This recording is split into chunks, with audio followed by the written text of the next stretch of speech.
The 1945 Constitution of the Republic of Indonesia.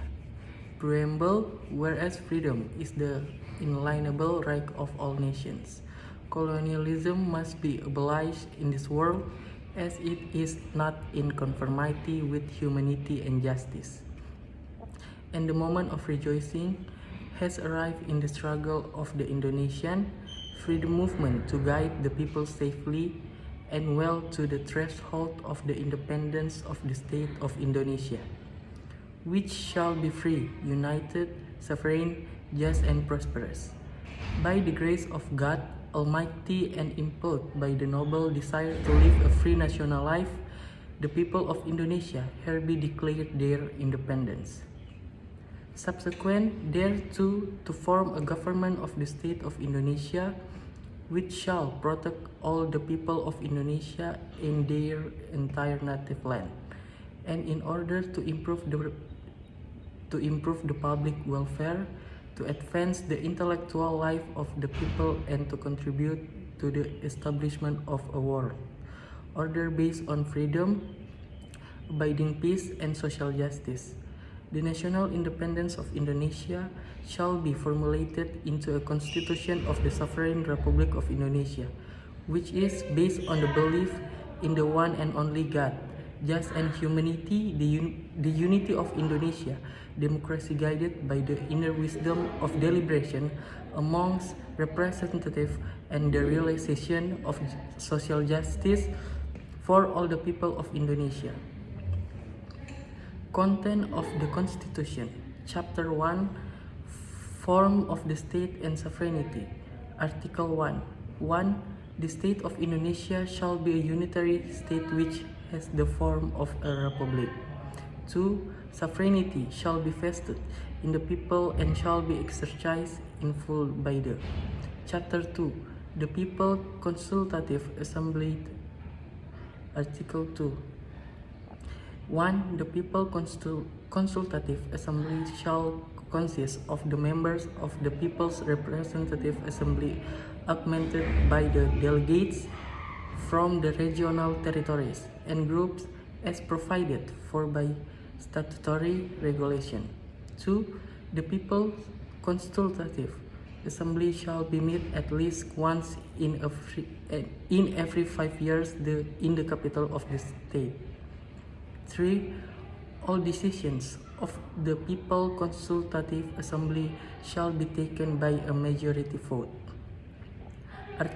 Article 3. The People's Consultative Assembly shall determine the Constitution and the guidelines of the policy of state. Chapter 3. The Executive Power. Article 4. 1. The President of the Republic of Indonesia shall hold the power of government in accordance with the Constitution. 2.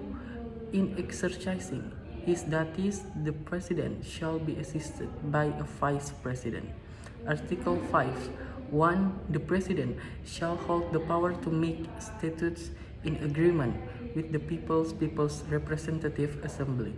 2. The President shall determine the government regulation to expedite the enforcement of laws. Article 6. 1. The President shall be a native Indonesian citizen. 2. The President and the Vice President shall be elected by the Majelis Permusyawaratan Rakyat by a majority vote. Article 7. The President and the Vice President shall hold office for a term of 5 years and shall be eligible for re-election. Article 8.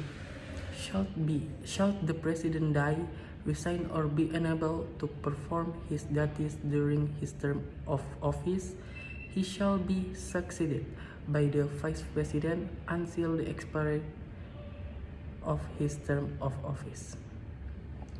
Article 9. Before assuming office, the President and the Vice President shall take the oath of office according to their religions or solemnly promised before the Majelis Permusyawaratan Rakyat of the People Representative Assembly as follows. The President's or Vice President's oath.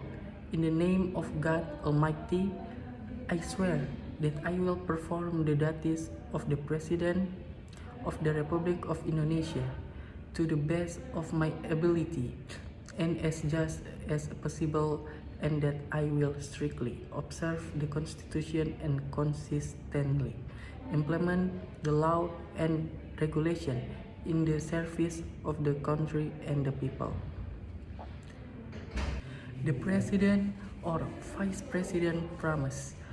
I solemnly promise that I will perform the duties of the President of the Republic of Indonesia to the best of my ability and as justly as possible, and that I will strictly observe the Constitution and consistently implement the law and regulation in the service of the country and people. Article 10. The President is the Supreme Commander of the Army, the Navy, and the Air Force. Article 11. In agreement with the People Representative Assembly, the President declares war, makes peace, and concludes treaties with other states. Article 12. The President declares the state of emergency, the condition for such a declaration, and the measures to deal with the emergency. The emergency shall be governed by law. Article 13. 1. The President appoints ambassadors and consuls. 2. The President receives the credentials of foreign ambassadors. Article 14. The President grants mercy, amnesty, pardon, and restoration of rights.